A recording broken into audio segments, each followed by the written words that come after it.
అక్కడ ఉండేటువంటి గిరిజన ప్రాంతాలకు రోడ్లు వేయాలన్నా, బస్సులు రావాలన్నా, స్కూల్కి పంపాలన్నా వీళ్ళు రానియకుండా రోడ్లు తలగబెడతారు, బస్సులు తలగబెడతారు, భయాలను సృష్టిస్తారు. వాళ్ళు సైనికులను చంపుతారు, ప్రజలను చంపుతారు అనేటువంటి వాదన కొంత ఉంది. దీని పట్ల మీరు ఏం చెప్పగలరు? వాళ్ళు ఏం చేసిందంటే ప్రజా సమస్యల పైన వాళ్ళు ప్రజలు కదిలించి పోరాటాలు చేశారు. వాళ్ళు ఏమి తుపాకులు బట్టి ఎవరిని చంపలే. 33 సంవత్సరాలు అందులో ఉన్నారు కదా, అసలు ఆ సొరంగాలు ఉండేదా? దేనికోసం ఉండేది? అసలు ఏంటి సార్? ఈ ఏరియా 70 కిలోమీటర్ల పొడవు, 35 కిలోమీటర్ల వెడల్పుగా ఉంటుంది. ఈ గుట్ట అనేది ఏదో ఎక్కడ పడితే అక్కడ ఎక్కరాదు. అక్కడ 2-3 చోట్ల మాత్రమే ఎక్కగలుగుతాం తప్ప ఎక్కడ పడితే అక్కడ ఎక్కరాదు. వర్తమానం ఛానల్కు స్వాగతం. నేను మీ ఉదయ్ కుమార్. ఈరోజు మన చీఫ్ గెస్ట్ జంపన్న. 33 సంవత్సరాలు ప్రజా జీవితం కోసం అడవి బాట పట్టి సోషలిస్టు స్వప్నం కోసం తన ప్రాణాలు పోయినా పర్వాలేదు అనే సిద్ధాంతాన్ని నమ్మి తర్వాత పరిస్థితుల ప్రభావం వల్ల జనజీవన స్రవంతిలోకి రావడం జరిగింది. ఇదే క్రమంలో ప్రస్తుతం ఆపరేషన్ కగార్ పేరు మీద మొత్తం అడవిని బాట పట్టి కుంబింగ్ చేస్తూ అందరి ఆదివాసీలనా, నక్సలెట్లనా, లేకపోతే అక్కడ ఉండేటువంటి గిరిజనులను చంపుతున్నటువంటి సందర్భం. ఇదే సందర్భంలో 33 సంవత్సరాలు అడవిలో ఉన్నారు కాబట్టి ఆ అడవి యొక్క అనుభవాలు ఏమిటి, వీళ్ళు ఫేస్ చేసినటువంటి సందర్భాలు, ఇప్పుడు ప్రస్తుతం ఉన్నటువంటి వాళ్ళు ఫేస్ చేస్తున్న సందర్భాలు ఏమిటి, అసలు జంపన్నను ఒక్కసారి అడిగి తెలుసుకునేటువంటి ప్రయత్నం చేద్దాం. సార్ నమస్కారం. సార్ నమస్తే సార్. ఏం లేదు, ఇప్పుడు కేంద్ర ప్రభుత్వం ఆపరేషన్ కగార్ అని పెట్టింది. అంటే 2026 వరకు నక్సలిజాన్ని నిర్మూలిస్తాం అంటుంది. అదే క్రమంలో కర్రెగుట్ట లాంటి ప్రాంతాలలో మొత్తము అందరినీ చంపేస్తున్నటువంటి సందర్భం. దీని పట్ల మీ అభిప్రాయం ఏంటి సార్?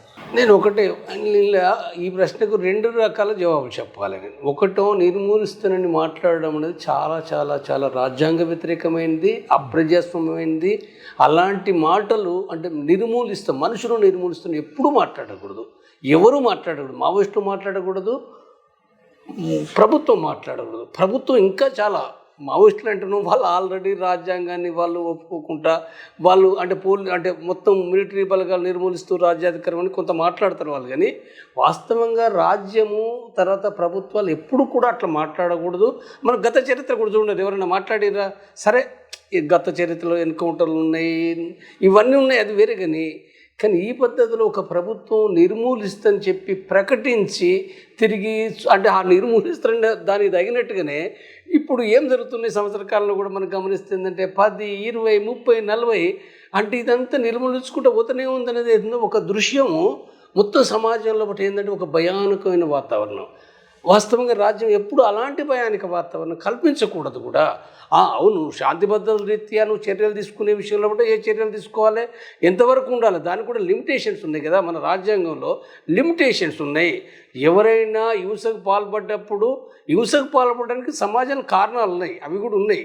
కాబట్టి వీటిని కూడా ఏంటంటే నువ్వు వాటిని కంట్రోల్ చేయాలి, వాళ్ళకు చెప్పాలి, చర్చించాలి, మార్చాలి. లేదనుకున్నప్పుడు వాళ్ళు పట్టుకోవాలి, అరెస్ట్ చేయాలి. అవసరమైనప్పుడు ఆ సందర్భం కూడా కొన్ని కాల్పులు జరగవచ్చు, అది వేరే విషయం. అది జరిగేది కూడా ఏం లేదు, దాన్ని ఎన్కౌంటర్ అంటారు.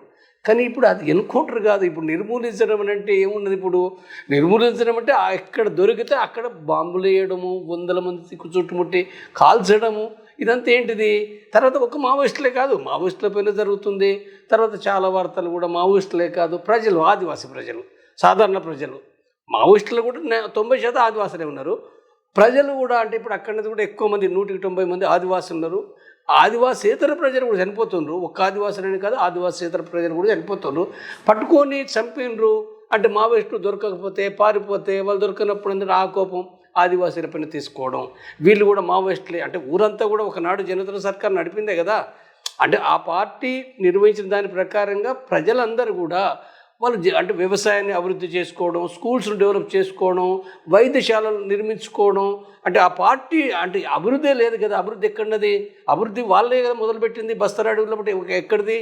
బస్తర్ అడవిలో బట్టి అభివృద్ధి అనేది ఏదో వాళ్ళకు బట్టలు నేర్పింది కూడా మావోయిస్టు పార్టీ. పరిశుభ్రంగా నేర్పింది కూడా మావోయిస్టు పార్టీని. వ్యవసాయాన్ని ఎట్లా వ్యవసాయం చేసుకోవాలి, గతంలో వ్యవసాయం ఉంది కానీ ఇంకా ఆధునాతన పద్ధతిలో బట్టి ఎట్లా వ్యవసాయం చేయాలని చెప్పింది కూడా మావోయిస్టు పార్టీ. ఆ ప్రజలు స్వీకరించారు, చేసిండ్రు. మావోయిస్టులు అనే వాళ్ళు ఆ ప్రజలకు ఏదైతుందో వెలుగునిచ్చిండ్రు. కాబట్టి అది ఉంటుంది, అభిమానం ఉంటుంది. అయితే అయినంత మాత్రాన వాళ్ళందరూ మావోయిస్టులు అనే పేరు మీద ప్రతి ఒక్కరిని అట్లా చంపేయడం నిర్మూలించడం అనేది అది మొత్తం ఇవాళ దేశం అంతా కూడా ఒక చర్చ అవుతుంది కదా, సరైనది కాదు కదా. కాబట్టి నిర్మూలించడం అనేది ఏందో ఇది సరైన విధానం కాదు, రాజ్యాంగ వ్యతిరేకమైంది. ఇది మొదటగా నేను చెప్పేది. రెండవ విషయం ఏంటంటే నువ్వు ఇప్పుడు నిర్మూలిస్తారు అయిపోతుంది అనేది మీడియాలో ఒకటి కూడా చాలా అంటే కేంద్ర ప్రభుత్వం ఒకటి చెప్తుంది, ఇక దానికి ఇవాళ మీడియా కూడా అయిపోయింది. ఈ కేంద్ర కమిటీ మెంబర్లు చనిపోయారు, ఈడుమ చనిపోయిండు. ఈడుమ ఒక్కటి నాయకుడు కాదు, వాస్తవంగా సరే మిలిటరీ లోపల తనకు ఆ పేరు వచ్చింది. కానీ అనేక మంది నాయకులు ఉన్నారు, చెప్పుకోదగిన నాయకులు, కేంద్ర కమిటీ మెంబర్లు ఉన్నారు, రాష్ట్ర కమిటీ మెంబర్ ఉన్నారు. కాబట్టి అందరిని చంపేస్తున్నాం అయిపోయింది అనేదో అసలు ఇప్పుడు ఏం చెప్తున్నారు, అయిపోతుంది. ఇప్పుడు అది 2026 మార్చి కూడా కాదు, 2-3 నెలలు అయిపోతుంది. 2-3 నెలలు కదా, మన కరిగుట్టలతో కథం అయిపోయిందని కూడా మాట్లాడుతున్నారు. ఎంత దరిద్రంగానైతే ఈ మీడియాలో చాలామంది దరిద్రంగా మాట్లాడుతున్నారు. ఇంత దరిద్రంగా మాట్లాడడం అనేది మీడియాలో వ్యూవర్స్ కోసము చాలా గలీజు వార్తలు, గలీజు విశ్లేషణలు. అందుకోసమే ప్రజలకు చెప్తున్నా, ప్రజలారా మీరు కొద్దిగా విచక్షణ బుద్ధిని ఉపయోగించండి. ఈ వార్తలన్నీ నిజం కావు. టీవీలో యూట్యూబ్లో వచ్చేటివన్నీ 90% అబద్ధపు వార్తలు, అబద్ధపు విశ్లేషణలు. కాబట్టి మీరు ప్రజలకే నేను పిలిపిస్తున్నాను నేను. సరే, ఇప్పుడు మావోయిస్టుల మీద కూడా ఒక విమర్శ ఉంది. ఏంటంటే వాళ్ళు అభివృద్ధి నిరోధకులు. అక్కడ ఉండేటువంటి గిరిజన ప్రాంతాలకు రోడ్లు వేయాలన్నా, బస్సులు రావాలన్నా, స్కూల్కి పంపాలన్నా వీళ్ళు రానియకుండా రోడ్లు తలగబెడతారు, బస్సులు తలగబెడతారు, భయాలను సృష్టిస్తారు. కాబట్టి వాళ్ళు నిరోధకులు, కాబట్టి వాళ్ళు సైనికులను చంపుతారు, ప్రజలను చంపుతారు అనేటువంటి వాదన కొంత ఉంది. దీని పట్ల మీరు ఏం చెప్తాదలుచుకున్నారు? నేను ఇప్పుడు ఇందులో కూడా ఇప్పుడు దాన్ని విభజించి చూడాలి ప్రతి ఒక్క విషయాన్ని. మొట్టమొదటగా మనం చెప్పేది ఏంటంటే వాళ్ళు 1980 లోపల బస్తర్లకు పోయినరు, గడిచిరోళ్ళకి పోయినరు, తూర్పుగోదావరి పోయినరు, ఆదిలాబాద్ జిల్లాలకు పోయినరు, అంటే అడవి ప్రాంతాలకు ముందుగడువులకు పోయినరు. మరి అక్కడికి పోయినప్పుడు వాళ్ళు ఏం చేసిండ్రు? వాళ్ళు ఏం చేసిండ్రంటే ప్రజా సమస్యలపైన వాళ్ళు ప్రజలు కదిలించి పోరాటాలు చేశారు. వాళ్ళు ఏమి తుపాకులు బట్టి ఎవరిని చంపలే. ఆనాడు ఫారెస్ట్ అధికారులకు వ్యతిరేకంగా, ఆ దోపిడీకి వ్యతిరేకంగా, అన్యాయాలకు వ్యతిరేకంగా పోరాడారు తప్ప ఫారెస్ట్ వాళ్ళు దోపిడీ చేస్తున్నప్పుడు దాన్ని నియంత్రించాలి కదా. వాళ్ళు అరిక పుల్లరని, మేక పుల్లరని, ఇంకోటని చెప్పి వాళ్ళు చేశారు, దాన్ని వ్యతిరేకించాలి కదా. అది ఎన్నో చేశారు వాళ్ళు ఇలాంటి, లేదా అభివృద్ధి కార్యక్రమాలు చేశారు. నేను ఇంతకుముందు చెప్పినట్టుగా వాళ్ళు ఆ ప్రాంతంలో రోడ్లు లేకపోతే రోడ్లు స్వయంగా ప్రజలు కదిలించి రోడ్లు వేసారు, వాళ్ళు వేసుకున్నారు. వాళ్ళు రోడ్లే కాదు, లేదా ఇప్పుడు నేను ఇంతకుముందు చెప్పినట్టుగా వైద్యశాలలు కూడా ఎవరు వైద్యం ఇచ్చడం లేరు. ఇప్పటికి కూడా మొన్న మనకు దామోదర్ చనిపోయిందని ఒక వార్త వచ్చినప్పుడు 3-4 నెలల క్రితము దామోదర్ చనిపోలేదు. కానీ అక్కడ జరిగింది ఏంది, వాళ్ళు అంటే ఈ మావోయిస్టులే 2-3 సభ్యులు, మహిళలు కూడా ఉన్నారు అందులో. వాళ్ళు ఒక మామూలుగా దాన్ని తెల్లబట్టలు అంటారు, అంటే మామూలు సివిల్ డ్రెస్, అంటే వాళ్ళ మిలిటరీ డ్రెస్ లేకుండా, ఆయుధాలు లేకుండా వాళ్ళు గ్రామాలకు పోయిందంటే వాళ్ళు మందులు ఇవ్వడానికి పోయినరు. ప్రతి ఏరియా లోపల అంటే ఒక 30-40 గ్రామాలకు ఆ దళం ఏరియా నుంచి వాళ్ళు మందులు ఇవ్వడం కూడా దాదాపు ఎప్పటి నుంచో ఉంది. 20 ఏళ్ళ కాంచి మందులు ఇస్తుండ్రు. ఆ మందులపైనే ప్రజలకు నమ్మకం. మావోయిస్టు పార్టీ ఆ మందులే ఒక కిట్ ఉంటుంది, ఇన్ని ఉంటాయి వాళ్ళ మందులు అనేవి ఊరికి వాళ్ళు పోయినప్పుడల్లా కూడా వాళ్ళు అడుగుతారు. జబ్బులు, మలేరియా లేదా టైఫాయిడ్, తలనొప్పి అనేకమైన ఉంటాయి, లేదా ఏవో గాయాలు, అవన్నీ వాటికి చేస్తుండ్రు కదా. వాళ్ళ అభివృద్ధి నిరోధకులైతే వాళ్ళు ఎందుకు చేస్తారు? మరి ఏ గవర్నమెంట్ చేసింది? వాళ్ళే కదా చేసింది. విద్య కూడా వాళ్ళు చెప్పారు కదా, స్కూల్స్ ఉన్నాయి కదా, ఎన్నో స్కూల్స్ ఉన్నాయి కదా. గడిచిరోళ్ళ లోపల అంటే వాళ్ళు జాకెట్లు కూడా వేసుకున్నప్పుడు, జాకెట్ ఏ నేర్పింది మావోయిస్ట్ పార్టీ కదా. జాకెట్లు కూడా వేసుకోలేదు వాళ్ళు. మాడు లోపల అయితే జాకెట్లు కూడా వేసుకోరు వాళ్ళు. అంటే ఆ సంస్కృతి లేదు, తర్వాత బట్టలు లేవు, ఎన్నో అవన్నీ నేర్పినరు, వ్యవసాయం నేర్పినరు. వాళ్ళని ఎట్లా అభివృద్ధి నిరోధకులు అంటావు? నువ్వు దేన్ని బట్టి అంటావు? ఇది తప్పు. వాళ్ళ అభివృద్ధి కోసమే పనిచేస్తుండ్రు.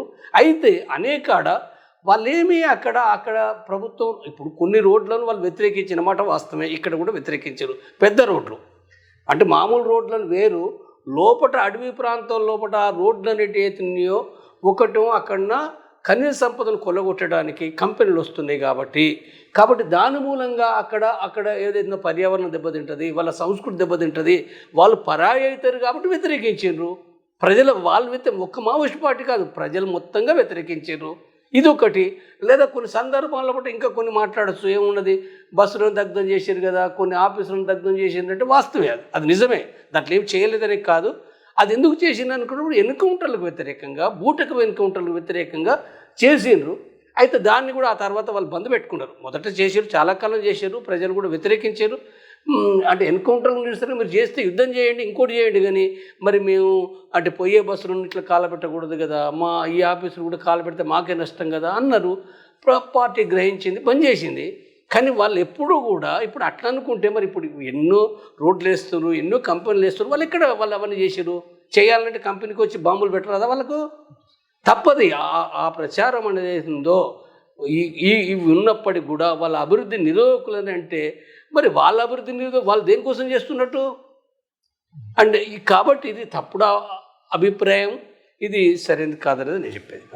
సార్, ఇప్పుడు కర్రెగుట్టలో 1000 మంది దాచుకునే సొరంగం ఉన్నది, అలా వాటర్ సోర్స్ అన్నీ ఉన్నాయి, అవి కూడా ఓపెన్ చేసిండ్రు, అందాక పోయిండ్రు, కానీ ఏదో జరగబోతుందనే భయాన్ని సృష్టిస్తున్నారు కదా. నిజంగా మీరు 33 సంవత్సరాలు అందులో ఉన్నారు కదా, అసలు ఆ సొరంగాలు ఉండేదా? దేనికోసం ఉండేది? అసలు ఏంటి సార్? నా పార్టీ జీవితము 35 సంవత్సరాలు నా జీవితం, అది నా అండర్ గ్రౌండ్ జీవితం. నేను దళ సభ్యు నుండి మొదలై కమాండర్గా, జిల్లా కమిటీ మెంబర్గా నేను 84లో పోయినా. 84లో పోయి నేను 2000 నాటికి అప్పటికే రాష్ట్ర కమిటీ మెంబరు, జిల్లా కమిటీ మెంబర్గా నేను వర్క్ చేసిన.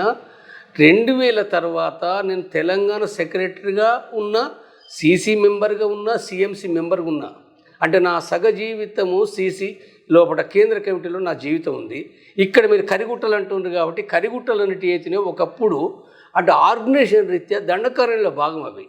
తిరిగి వీటిని 2000 తర్వాత ఈ కరిగుట్టలు అనేటివి అయితున్నాయో అంటే ఛత్తీస్గఢ్ గ్రామాలు ఉంటాయి, అందులో తెలంగాణ గ్రామాలు కూడా ఉంటాయి. అంటే ఖమ్మం జిల్లాలో భాగంగా ఈ ఏరియా 70 కిలోమీటర్ల పొడవు, 35 కిలోమీటర్ల వెడల్పుగా ఉంటుంది ఈ గుట్ట.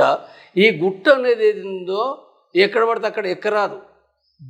అంటే కొంత ప్రాంతాలను అయితే దాదాపు సగానికి ఎక్కువ లేదా ఇంకెక్కువనే అక్కడ 2-3 చోట్ల మాత్రమే ఎక్కగలుగుతాం తప్ప ఎక్కడ పడితే అక్కడ ఎక్కరాదు. ఎవరైనా ఎక్కడ కష్టం, చాలా హార్డ్ ఉంటుంది అది. ఒక కాడనైతే ఆ నిచ్చెనలాగా ఉంటాయి, ఒక రకమైన నిచ్చెనలు ఉంటాయి, దాంట్లో ఎక్కుంటా పోవాల్సిందే. అది ఎక్కుతుంటేనే ఒక రకంగా కళ్ళు తిరుగుతాయి కూడా. హైటు నేను అవన్నీ చెప్పలేను, కానీ చాలా పెద్దగా ఉంటుంది. దాదాపు ఎక్కాలనుకుంటే గంటన్నర పడుతుంది, గంటన్నర. మంచి యువకులు ఎక్కాలనుకుంటే చాలా టైం పడుతుంది, ఆగి ఎక్కాల్సి వస్తుంది. కాబట్టి ఇది ఉంటుంది. అయితే ఈ గుహలు అనేటివి ఎత్తునో ఇప్పుడు 1000 మంది ఏం మీడియాలో ఏముంది? నేను అక్కడ ఉన్న, నేను ఒక్కరోజు కాదు నేను ఉన్నది 2003-4 తర్వాత నేను కరిగుట్ట లోపల 2007 వరకు దాదాపు దాన్ని సెంటర్ చేసుకొని నేను సెక్రటరీగా, సీసీ మెంబర్గా అక్కడ మేము ప్రెస్ నడిపినాం. ఇది అందరికీ తెలుసు, శత్రువు తెలుసు కాబట్టి చెప్తాను, నేనేమి రహస్యాలు చెప్పడం లేదు. రహస్యం అనేది కాకుండా శత్రువుకు తెలుసు, అందరికీ తెలుసు. అక్కడ సెంటర్గా, అక్కడ తెలంగాణ సెంటర్గా మేము నడిపినాం 2007 నేను ఉన్నంత వరకు. తర్వాత నేను సిఎంసి మెంబర్గా పోయినా, ఒరిస్సాకు పోయినా, జార్ఖండ్ పోయినా. కాబట్టి ఇది ఏదైతే నాకు అక్కడ తెలుసు, పూర్తిగా తెలుసు, ప్రతి ప్రాంతం తెలుసు. అందులో అంటే ఈ 1000 మంది పట్టేటి ఏమీ లేవు. నేను చెప్తాను, తప్పది. సొరంగాలు కొంత ఉన్నాయి, కానీ ఈ సొరంగాలు చాలా దీన్ని వర్ణించి చెప్పడం పచ్చి అబద్ధం. ఏమీ లేవు, అవి ఏమి లేవు. కొంతవరకు ఉన్నాయి, సరే. గుట్టలు దానిపైన కూడా మళ్ళీ గుట్టలు ఉన్నాయి. ఆ గుట్ట ఎక్కిన తర్వాత కూడా మళ్ళీ గుట్ట ఉంది, మళ్ళీ గుట్ట ఉన్నాయి అట్లా. కాబట్టి కొంత వాటర్ ఉంటుంది, వేరు ప్రాంతాల వాటర్ కూడా ఉండొచ్చు. అంటే ఇది ఏదైతుందో ఒకనాడు అసలు ఆ 4-5 గ్రామాలు ఉన్న గ్రామాలు తప్ప ఎవరు ఆ పైకి ఎక్కేవాళ్ళు కాదు. చాలా అసలు అక్కడ అడవి కూడా చాలా దట్టంగా ఉండే, అంత దట్టంగా ఉండే అసలు కొద్ది దూరం కూడా కనపడకుండా కూడా అది అట్లా ఉండే. అయితే ఇప్పుడు అది క్రమంగా తగ్గింది. పైన ఉన్న గ్రామ ప్రజలే కాకుండా కింది ప్రజలు కూడా వచ్చి కొట్టుకపోవడం ఇవన్నీ జరుగుతూ ఉన్న క్రమంలో కూడా కొంత తగ్గింది. కానీ అయినప్పటికీ కూడా ఏంటంటే ఇప్పుడు మీడియా రాసే రాతలు ఏవైతున్నాయో చాలా తప్పది. ఈడున్నారు, వాడున్నారు, ఇవన్నీ ఉత్త మీడియా బూస్ట్ తప్ప ఏమీ లేదు అందులో. ఇప్పుడు మీ అనుభవం చెప్పండి. 35 సంవత్సరాలు అడవిలో ఉన్నారు. అడవిలో ఉన్నప్పుడు జనజీవన స్రవంతిలో ఎటువంటి పుకార్లు వచ్చినాయో ఈ 35 ఏళ్లలో మీకు తెలుసు అనుకున్నప్పుడు, ఇప్పుడు ఆపరేషన్ కగార్ అనేది అమిత్ షా చెప్తున్నప్పుడు అసలు బయట జరుగుతున్న దానికి లోపల వాస్తవానికి తేడా ఏం చెప్పగలుగుతారు? అంటే ఎట్లుంటుంది? బయట ఇన్సిడెంట్ ఉంటుందా, చిన్న విషయం ఉంటుందా, చంపుతారు, అసలు ఏం జరుగుద్ది, బయట ఎట్లా ఎక్స్పోజ్ అవుతుంది వార్తలు? అంటే ప్రజలకు కొంచెం ఆసక్తిగా ఈ విషయం మీద ఉందన్నట్టు. అంటే ఇప్పుడు బయటకు వచ్చే వార్తలు అవన్నీ కూడా చాలా తప్పుడుగా, అబద్ధాలుగా మీడియా వాళ్ళు ఏదో ఒకటి పెట్టి రాస్తారు. కానీ వాస్తవంగా నవ్వుకుంటారు మావోయిస్టులు కొన్ని వార్తలను చూసి నవ్వుకుంటారు. ఇప్పుడు ఉదాహరణకు ఆడ ఇప్పుడు వార్త ఉంది ఆడ 15 మంది సీసీ మెంబర్లు చనిపోయినని చెప్పన్నారు. నేను ఒకటే చెప్తున్నా, పోలీసు బలగాలు 10,000 మంది దాన్ని చుట్టుముడుతున్నది అనుకున్నప్పుడు 10,000 లేదా 5,000 ఏదో సంథింగ్ ఉంది, చుట్టుముడుతున్న వార్తలు వాళ్ళకి తెలియకుంటుంటారా? ముందే అంటే 5 రోజుల కింద, ఇప్పుడు 5 రోజులు అంటున్నా, 5 రోజులు కాదు 5 రోజులకు ముందే వాళ్ళకి కొంత తెలుస్తుంది. బలగాల మోహరింపు అంత ఈజీగా రాత్రి రాలేరు కదా. బలగాల మోహరింపు అని అంటే 2 ప్లాటూన్లు 4 ప్లాటూన్లు 100 మంది 200 మంది 500 మంది రహస్యంగా రాగలుగుతారు. వేరు దిక్కుల నుంచి వేరుగా రహస్యంగా వస్తారు 500 మంది. కానీ నువ్వు వేలాది మంది బలగాలు వస్తుంటే కూడా వాళ్ళు అర్థం చేసుకోలేనంత ఏముండదు కదా. ఎందుకంటే వచ్చేవాళ్ళు వాకిలు ఉపయోగిస్తారు, వచ్చేవాళ్ళు కూడా ఏంటంటే గ్రామాల నుంచి నువ్వు ఎంత కాదనుకున్నా ఏ రాత్రి జంగల నుంచి ఎవరికి తెలియకుండా అందరూ రాలేరు 10,000 మంది. కాబట్టి ఈ విషయాలు కూడా వాళ్ళకు కూడా ఉంటుందిగా, ప్రజల నుంచి ఉంటుంది, వాళ్ళ కొరియర్ ఉంటారు, వాళ్ళకి వార్తలు వస్తాయి. కాబట్టి ఏం జరగబోతుందో వాళ్ళకి తెలుస్తుంది. కాబట్టి వాళ్ళు కూడా ఏం చేస్తారు, తగిన జాగ్రత్తలు తీసుకుంటారు. అక్కడే ఉండరు 5 రోజుల నుంచి కూడా రండి మేము అని చెప్పి ఆడ ఎవడు ఉండరు. అది గెరిల్లా యుద్ధం. ఈ మీడియా పిచ్చు వాస్తవంగా మిలిటరీ బలగాలకు తెలుసు, పోలీసు బలగాలకు తెలుసు, అందులో ఆఫీసర్స్ తెలుసు. కానీ ఈ మీడియాలకు ఇది తెలియదు, పిచ్చోళ్ళు కాబట్టి ఏంటంటే ఇది ఈ రకంగా ఏదో ఒకటి రాస్తారు. కాబట్టి వాళ్ళు వెళ్ళిపోవడము ఏదో ఒకటి అవన్నీ జరుగుతాయి. ఈ అనవసరంగా అంటే ప్రజలు నేనేమంటున్నంటే ఈ మొత్తం సమాజాన్ని టెర్రర్ చేయడం అనేది ఇది మంచిది కాదు. టెర్రర్ చేయడం అంటే కొంతమంది అభిమానించే వాళ్ళు అరే చచ్చిపోతారు, మన వాళ్ళు చచ్చిపోతారు కదా, ఇట్లా చంపేస్తారు కదా అని ఒక బాధ, నిద్రలు కూడా పడతలేవు చాలామందికి. ఇదొకటి ఉండగా, రెండోది ఏమవుతుంది, ఇక అయిపోతుంది మావోయిస్ట్ పార్టీ అయిపోతుంది, ఇక ఇవ్వాలన్నా రేపు అనేది ఇది మంచిది కాదు. ఇది తర్వాత ఒక వంక బీజేపీ కూడా నష్టం జరుగుతుంది. బీజేపీ ప్రభుత్వాన్ని, కేంద్ర ప్రభుత్వానికి కూడా ఇంతమంది చంపుకుపోతుంటారంటే మరి దేశవ్యాప్తంగా చర్చ అవుతుంది కదా. చర్చ అయినప్పుడు అరే మనుషులను చంపుతారా, ఇదేందని మరి దేశం అంతా ఇప్పుడు ఈ వార్తలు పోతున్నాయి. కాబట్టి ఇన్ని రకాల సమస్యలు. మీడియా అనేది ఏందో కొంత సంయమనం పాటించి వార్తలు సరైన వార్తలు వేయాలి. నేను ఎందుకు మాట్లాడుతున్నంటే నాకు కోపము అంటే ఇప్పుడు ఇంతకుముందు కూడా చూసిన ఎన్ని తప్పుడు వార్తలు అనంటే ఘోరమైన టైటిల్ పెట్టి వీళ్ళు లొంగిపోతారు, వాళ్ళు ఇప్పుడు దొరికిండు, లేకపోతే ఈయన పారిపోయిండు. ఏంటి పిచ్చిరాతలు, ఏం పిచ్చిరాతలు? వాళ్ళు పోలీస్ డిపార్ట్మెంట్ కూడా చెప్పడం లేదు. వాళ్ళు ఇప్పటికి చెప్పింది అంటే వాళ్ళు 3-5 చనిపోయినా చెప్పింది, ఇంకేది చెప్పలే. వాళ్ళు ఇన్ని రాతలు ఎందుకు వస్తున్నాయి? అందుకోసమే నేను ఎందుకు వాళ్ళని అంటున్నట్టు ఇది. అదేవిధంగా ఇప్పుడు అబుజుర్మన్ ప్రాంతంలో ఈ దేశానికి కావాల్సిన 3 రెట్ల బడ్జెట్ కావాల్సిన సంపద ఉంది అని కేంద్ర ప్రభుత్వం చెప్తుంది. వాస్తవానికి అది ఈ దేశానికి ఖర్చు పెడితే అద్భుతమైన ప్రతిఫలాలు, నిరుద్యోగ సమస్య చాలా తీరుతాయి అని అంటున్నారు. కానీ మావోయిస్టులు దాన్ని బయటికి రాకుండా దాన్ని కాపలా వేసి ఉంటున్నారు అనేది ఒక వాదన కేంద్ర ప్రభుత్వం చేస్తుంది. అందుకే చంపుతున్నాం అనేది కూడా కొంత ప్రచారం ఉంది. దీని పట్ల మీ అభిప్రాయం? ఇప్పుడు ఒకటి ఏంటంటే వాళ్ళు మొదటి నుంచి కూడా అక్కడ అభివృద్ధి అని అంటే మావోయిస్ట్ పార్టీ చెప్పేది, అక్కడ చేసేది ఏంటంటే మీరు కంపెనీని తీసుకొచ్చి పెద్ద అంబానీ, ఆదాని, రకరకాల ఎస్ఆర్ కంపెనీ రకరకాలు ఉన్నాయి. వాళ్ళు వచ్చేసి ఏంటంటే ఖనిజాల తవ్వకం పేరు మీద మొత్తంగా వాళ్ళు ఖనిజాలు తవ్వుతుండ్రు. ప్రజలు వలసపోతున్నారు అక్కడి నుంచి. దాని మూలం ఎందుకు జరుగుతుందంటే ఆ తవ్వడం మూలంగా వాళ్ళ వ్యవసాయం దెబ్బతింటుంది, వాళ్ళ యొక్క నీరు కలుషితం అవుతుంది, వాతావరణం కలుషితం అవుతుంది. తర్వాత ఇదొకటే కాదు, వాళ్ళ సంస్కృతి కూడా అక్కడికి వచ్చి ఆదివాసులు కాకుండా వేరే వాళ్ళు కూడా అనేక మంది వచ్చేసి కంపెనీల మూలంగా ఇదంతా కూడా జరుగుతుంది. వాళ్ళ సంస్కృతి దెబ్బతింటుంది. కాబట్టి ఏమవుతుంది, దాన్ని వ్యతిరేకిస్తారు. మా భూములు పోతున్నాయి, మా అడవి పోతుంది, మేము పరాయి వల్లం అవుతున్నాం అని వ్యతిరేకిస్తారు. తప్పేముందల్లా? నువ్వు అభివృద్ధి చేయి, కంపెనీలు పెట్టు, కానీ పద్ధతి ఉండాలి కదా. కంపెనీలు పెట్టొద్దని మావోయిస్ట్ పార్టీ అన్నది.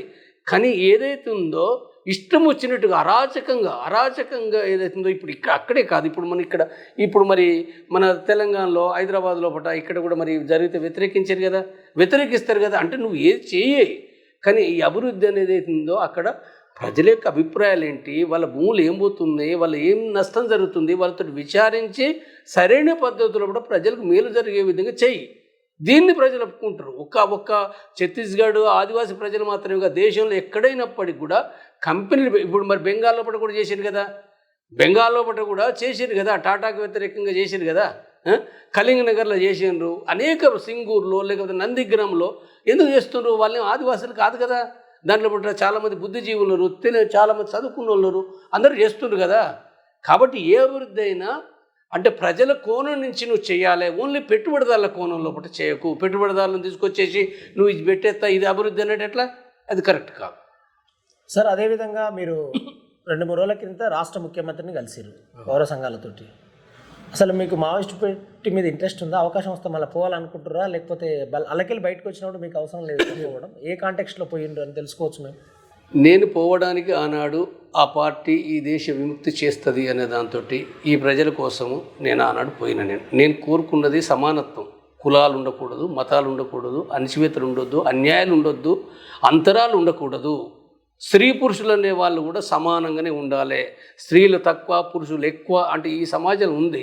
కాబట్టి ఇది మొత్తంగా కూడా ఉండకూడదు అనే దాంతో, అంటే సమానత్వం అనేది, సోషలిజం అనేది రావాలి, నూతన ప్రజాస్వామిక విప్లవం రావాలనే దాంతో ఆ పార్టీ చెప్పిన అవగాహన అనుసరించి నేను పోవడం అనేది 35 సంవత్సరాలు నేను పనిచేసినప్పటికీ నేను రావడానికి గల కారణం ఏంటంటే దీంట్లో అంటే నేను అర్థం చేసుకున్నది ఈ విషయాలు సరైందే, సమానత్వం, ప్రజాస్వామ్యం సరైందే, ఇవి జరగాలి. కానీ ఆ లైన్ ఏదైతుందో అంటే ఎత్తుగడ, వాస్తవంగా సాయుధ పోరాటం అంటే ఒక ఎత్తుగడ. నువ్వు ఎట్లా ఈ పోరాటం చేస్తావు అంటే, పోరాటం చేయాలంటే ప్రజలను చైతన్యవంతం చేయాలి కదా, ప్రజల్ని ఐక్యం చేయాలి కదా. ప్రజల్ని ఐక్యం చేయకుండా, ప్రజల్ని చైతన్యవంతం చేయకుండా మనం ఏమీ చేయలేం. ఇది నేను చెప్పేది కాదు, పీపుల్స్ వార్ మావోయిస్ట్ పార్టీ కూడా మొట్టమొదటిని చెప్పే విషయమే. కమ్యూనిస్ట్ పార్టీ దీనికి భిన్నంగా ఎవరూ లేరు, మొట్టమొదటిని చెప్పే విషయమే. కానీ అనుసరించిన పద్ధతికి వచ్చినప్పుడు సాయుధ పోరాటం అనే పద్ధతి ఏదైతే ఉందో ఒకనాడు కొంతవరకు ఉపయోగపడిన మాట వాస్తవం. ఎందుకు అన్నాడంటే భూస్వాములు ఉన్నారు, దొరలు ఉన్నారు, దోపిడిదారులు ఉన్నారు, అణచివేత ఉంది. అంటే గ్రామాల్లో, అడవిలో కూడా ఫారెస్ట్ వాళ్ళు ఉన్నారు కదా. మరి ఆనాడు మరి ఫారెస్ట్ అధికారులు కూడా వాళ్ళకు కూడా తుపాకులు ఉన్నాయి, వాళ్ళు ప్రజలు భయపెట్టేస్తారు, పోలీసులు పిలుస్తారు. మరి ఆనాడు ఏంటంటే తుపాకుల అవసరం ఏర్పడింది కొంతవరకు.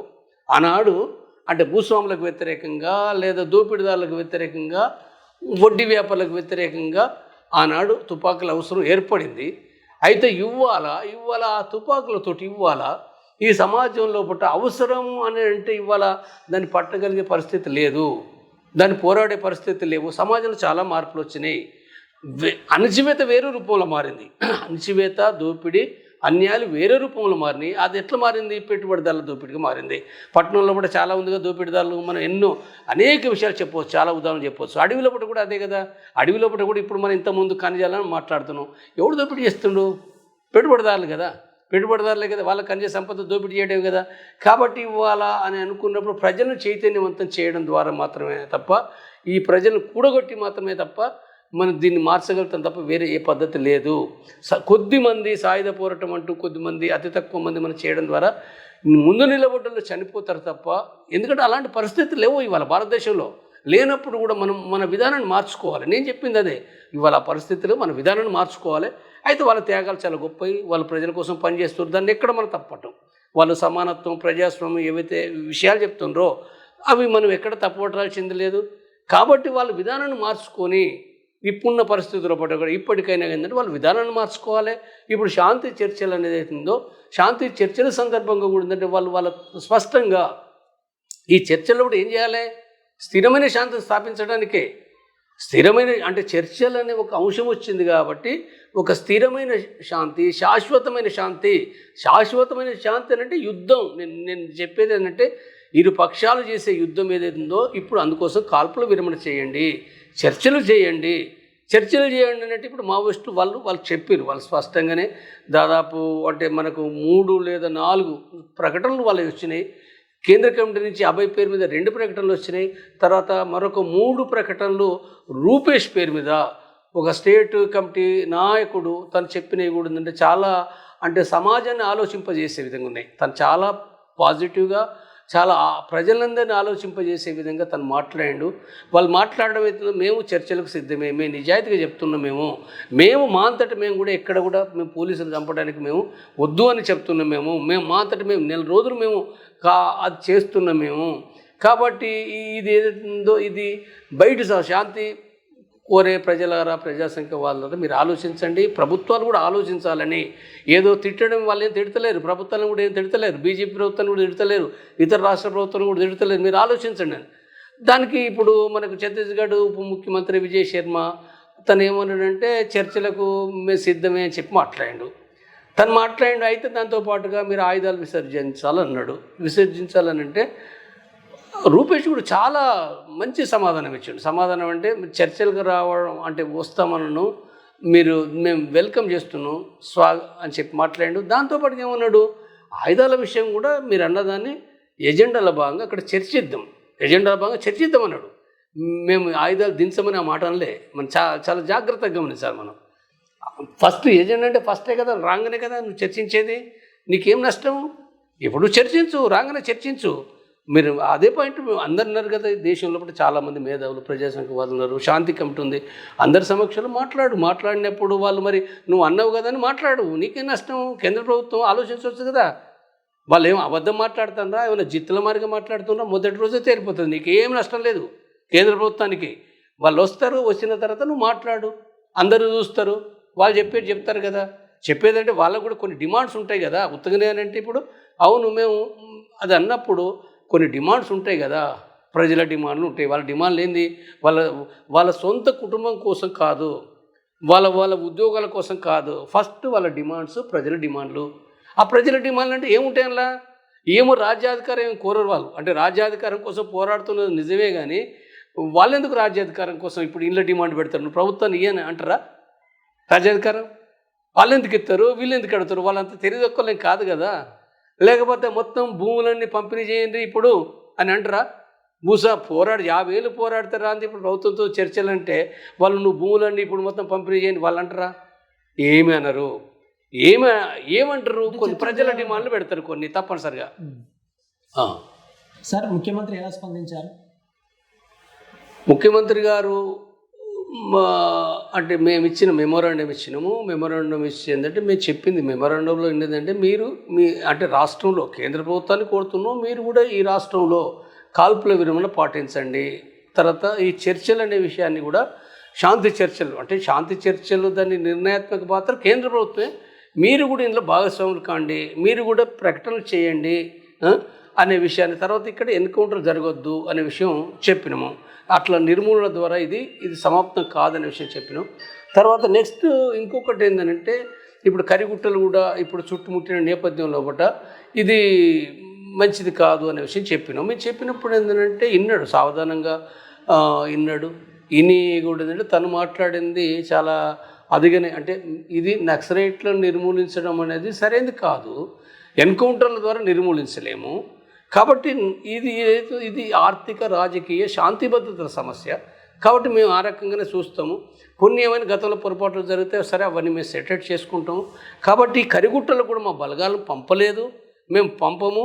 ఇక్కడ కూడా తెలంగాణ ప్రాంతంలో ఏమైనా మావోయిస్టు ఉంటే కూడా మేము కొంత కంట్రోల్ చేసడానికి ప్రయత్నం చేస్తాం. ఇది మా అంటే తప్పదు కదా, ఇది కంట్రోల్ చేయడం కూడా తప్పదు అది.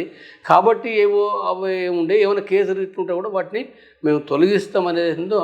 తర్వాత నెక్స్ట్ 2 రోజుల లోపల మేము జానారెడ్డితో మాట్లాడి అంటే మన కేబినెట్ మీటింగ్ లోపల కూడా తగిన నిర్ణయాలు తీసుకుంటాం, మా ఏసీసీకి పంపిస్తాం అనే విషయాన్ని చెప్తూ సానుకూలంగా మాట్లాడాడు. దాన్ని కూడా అంటే ఆ మేరకు మేము దాన్ని వెల్కమ్ చేసినాం మేము.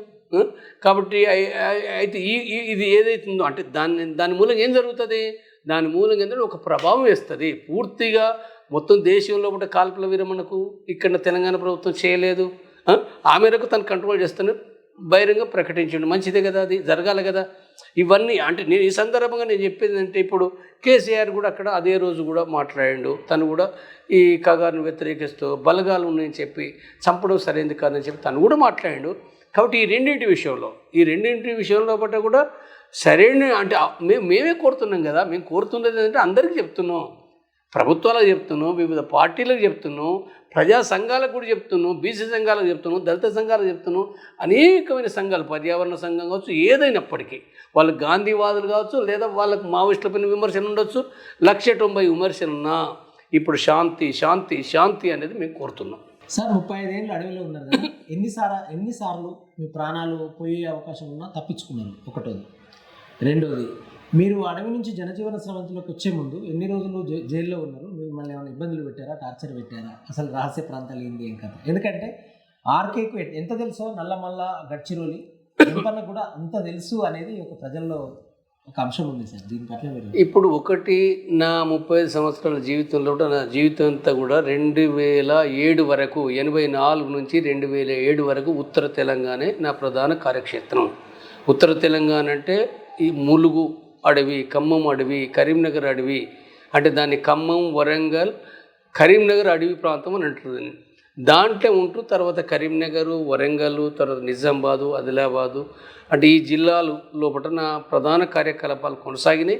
అంటే వాళ్ళ బలగాలు వాళ్ళకి ఎక్కువ ఉంటాయి కదా, వేల బలగాలు వస్తాయి కదా, వెంటనే అన్ని క్యాంపులు ఉంటాయి, స్టేషన్లు ఉంటాయి, హెలికాప్టర్ల నుంచి వస్తారు, చుట్టుముడతా అంటే కూడా నేను ఇన్ని గంటలు చేస్తానంటే ఇక్కడ తూటాలు ఎన్ని ఉన్నాయి, నీ సంఖ్య ఎంతమంది ఉంది, వాళ్ళ ముందట బలహీనమైన శక్తే కదా, తెలుసు కదా.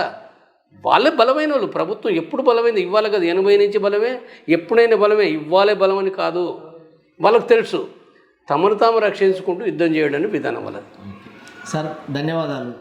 ఈరోజు ఆపరేషన్ కగార్ పేరు మీద మన జంపన్న సార్తో ప్రత్యేకమైన కథనం తీసుకున్నాం. నిజానికి సార్ ఏమంటున్నారంటే 35 సంవత్సరాల్లో నేను సాయుధ పోరాటాన్ని నమ్మిన, కానీ ప్రస్తుత పరిస్థితుల్లో సాయుధము లేకపోయినా వాళ్ళ లక్ష్యంలో మా ఆశయం ఉందనేటువంటి అంశాల ద్వారా ఏదైనా వాళ్ళను చంపడం అనేది జీవించే స్వేచ్ఛను హరించే విధానము అనేది చెప్పుకొస్తున్నారు. ఆ పరంగా రాష్ట్ర ముఖ్యమంత్రిని కలిశారట, కలిసి ఆయన కూడా స్పందించారని, అదేవిధంగా కేసీఆర్ ఇచ్చిన స్టేట్మెంట్ మీద కూడా మాట్లాడారు. కాబట్టి చూద్దాం అసలు ఏం జరుగుద్ది. ఈ దేశమంతా ఆపరేషన్ కగార్ మీద చర్చ జరుగుతూ ఉన్నది. ఆ చర్చ ఎందుకంటే రాజ్యాంగం అందరికీ సమానమైనటువంటి అవకాశాలు, ఫ్రీడమ్ ఆఫ్ ఎక్స్ప్రెషన్ ఇచ్చింది, జీవించే స్వేచ్ఛ ఇచ్చింది, స్వేచ్ఛగా అన్ని రకాలుగా పనిచేసుకునే స్వేచ్ఛ ఇచ్చింది. కాబట్టి ఇప్పుడు నక్సలైట్లు కూడా మా మనుషులే, వాళ్ళకు కూడా హక్కులు ఉంటాయి. కాబట్టి వాళ్ళు శాంతి చర్చలు అంటున్నారు. మరి ఆ చర్చలను తీసుకొని మరి వాళ్ళు ప్రజల నుండి ఏం రిప్రజెంటేటివ్ చేస్తున్నారో చూడాల్సినటువంటి అవసరం ఉంది అంటే ఆ రాష్ట్ర ముఖ్యమంత్రి స్పందించిందట, కానీ స్పందించాల్సింది కేంద్ర ముఖ్యమంత్రి అని కూడా మాట్లాడుతూ ఉన్నారు. కాబట్టి మనము ఆపరేషన్ కగారు ఎంతవరకు ముందుకెళ్తుంది, ఎంతవరకు వెనక్కి వస్తుంది, పరిస్థితులు ఏంటి అని భవిష్యత్తులో మనం చూడాల్సిన అవసరం ఉందని కోరుకుంటూ, సార్ ఇంత చక్కటి ఇంటర్వ్యూ ఇచ్చినందుకు మీకు ప్రత్యేకమైన ధన్యవాదాలు తెలియజేస్తూ మా కథనాన్ని ముగిస్తున్నాం. నమస్కారం.